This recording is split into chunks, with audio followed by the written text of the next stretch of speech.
예, 오늘도 오물풍선이 날라왔는데 지난번에 260개였지만 이번엔 700개가 넘는 오물풍선이 북한에서 북풍을 타고 내려왔습니다. 서울 지역에 집중이 됐는데 차에 떨어져서 차 유리창이 깨질 정도였고요. 자, 우리 정부는 대북 확성기, 오랫동안 중단됐던 대북 확성기의 재개를 지금 검토에 들어간 상태입니다. 자, 관련해서 저희 발언 먼저 듣고 시작하시죠. 며칠 전 북한은 우리 민간단체의 인도적 지원 목적의 대북 풍선 날리기에 대응한다는 명분으로 260여 개의 오물풍선을 우리 영토에 살포했습니다. 정상국가로서는 상상할 수 없는 치졸하고 저급한 행위입니다. 반인륜적이고 정전협정에 대한 명백하고 중대한 위반입니다. 이를 강력히 규탄하며 즉각적인 중단을 촉구합니다. 예, 최선 평론가님. 오물풍선이 지난번하고 비슷하답니다. 안에 뭐 거름이나 인분 이런 건 들어있지 않고 주로 그냥 생활 폐기물 수준의 쓰레기들만 날라왔다고 하는데 지금 저희가 조금 전에 속보 자막으로 전해드렸던 것처럼 우리 정부는 더 이상 이제 분명히 경고했다. 더 이상 보내면 우리도 가만히 있지 않겠다라는 강경한 대응과 함께 대응 망설이지 않겠다라는 내용과 함께 이 내용에는 뭐 대북 전단을 또 민간 단체에서 보내는 것도 우리가 허용하겠다 뭐 그런 내용인 것 같은데요.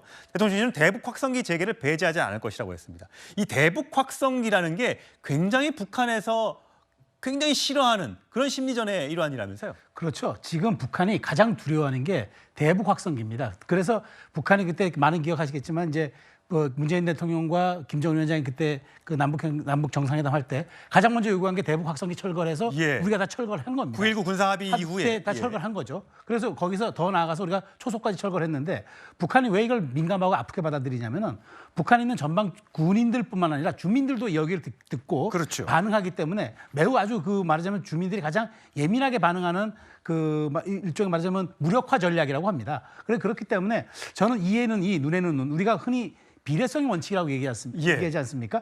지금 북한은 이른바 저렇게 오물풍선 같은 거 날리면서 직접적 군사 도발이 아니라 이른바 회색 도발 혹은 저강도 도발이라고 국제사회나 우리 쪽에 약간 그런 것들 예봉을 피해가는 그런 전략을 쓰고 있는 것 같은데 저는 대북 확성기라든가 그다음에 어쨌든 이제 우리 민간단체가 대북에다 날려보내는 거는 위원회 사법 판결을 받았기 때문에 저는 기본적으로 이런 부분에 대해서 북한에 대한 우리의 고강도 대응이 있어야 한다고 봅니다. 그렇지 않으면 북한이 지금 아마 군부가 이걸 주도해서 하는 것 같은데 이런 식으로 하다 보면은 아마 우리 정말 많은 국민들이 불안과 사실 굉장히 불편해 말하자면 굉장히 고통받을 수밖에 없기 때문에 저는 우리의 군의 대응이라든가 정부의 대응도 정확히 비례성의 원칙으로 전 대응할 필요가 있다고 봅니다. 예. 자, 대북 확성기에 여러분 어떤 내용이 들어있을지 궁금하시죠? 저희 2016년 영상을 준비해서 저희가 전해드릴 텐데 아마 이제 올해 다시 대북 확성기를 재개하게 될 경우에는 그 안에 내용은 좀 달라질 수 있겠죠. 유행가도 요즘에 새로운 유행가를 들려드릴 수 있을 테니까 과거에 대북 확성기 내용이 어떤 건지 한번 확인해 보시죠.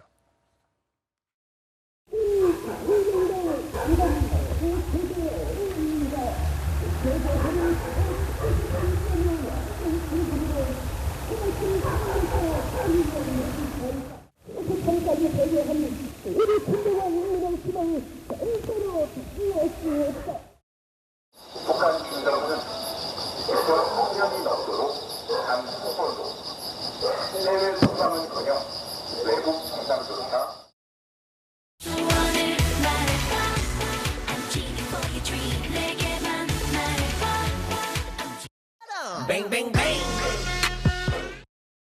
남조선 괴뢰들의 심리전 방송 재개는 우리의 병진 노선에 따르는 정상적인 공정과는 하등의 연관도 없는 생뚱같은 도발이다.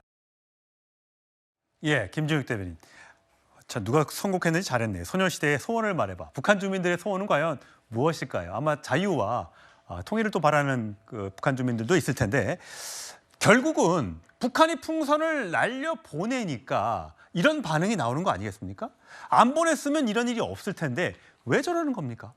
북한 입장에서는 지금 뭔가 저 행위를 통해서 이 국제사회에 본인들의 어떤 그 목적을 전파하고 싶은 그런 심리전적인 성격이 강하겠죠.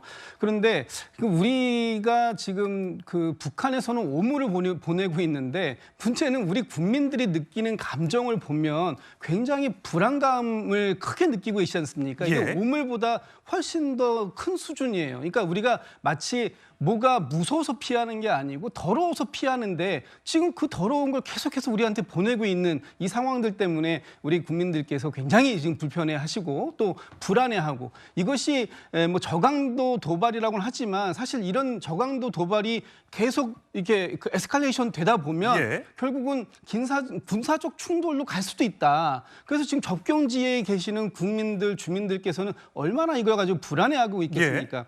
근데 저는 지금 이제 우리가 우리 정부가 이렇게 얘기를 하고 있어요.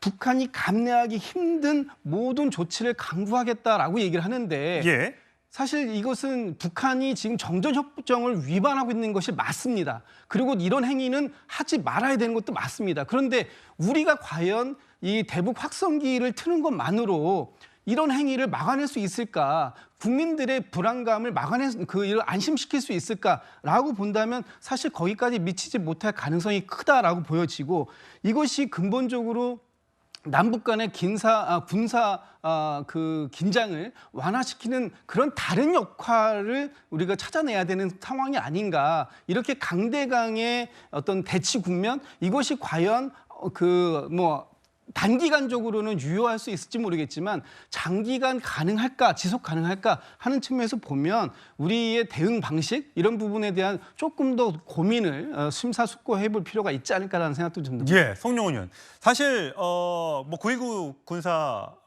합의 또 판문점 회담 등등 이후에 북한이 변화할 걸로 기대를 했었지만 사실 그렇지 않았었고 여러 가지 핵무기를 계속해서 개발을 하고 핵실험만 지금 안 했을 뿐이죠. 미사일을 계속 쏘아대고 위성이라고 하면서 로켓을 계속 쏘아 올리고 이런 부분들이 계속 누적된데도 사실 우리 국민들이 워낙 자주 도발을 하니까 그런가? 이렇게 이제 하고 있는데 어라? 우리가 안 먹히네? 그럼 다른 걸로. 이렇게 해서 지금 나오고 있다는 해석도 있거든요. 그렇다면 정말 우리는 말씀하신 대로 남북의 군사 긴장 이게 강화되는 거는 결코 바람직하지는 않습니다. 그렇다면 북한이 원하는 대로 그럼 북한이 원하는 걸 들어주고 북한이 협상을 재개하고 이런 등등을 통해서 이 북한을 다독일 필요가 있다. 이 김진욱 대변인의 얘기에 동의하십니까?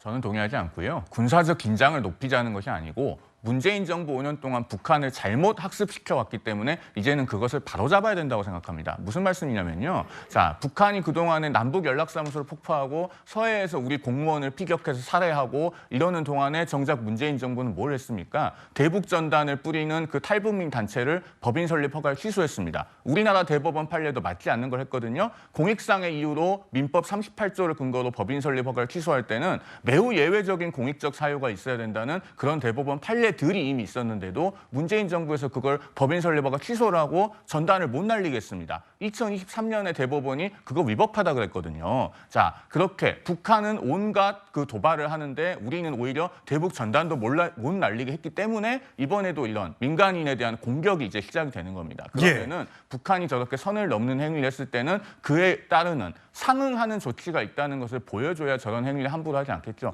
자동차가 불에 타서 그을렸다는데 저거 민간인이 몸에 직접 맞았으면 어떻게 됐겠습니까?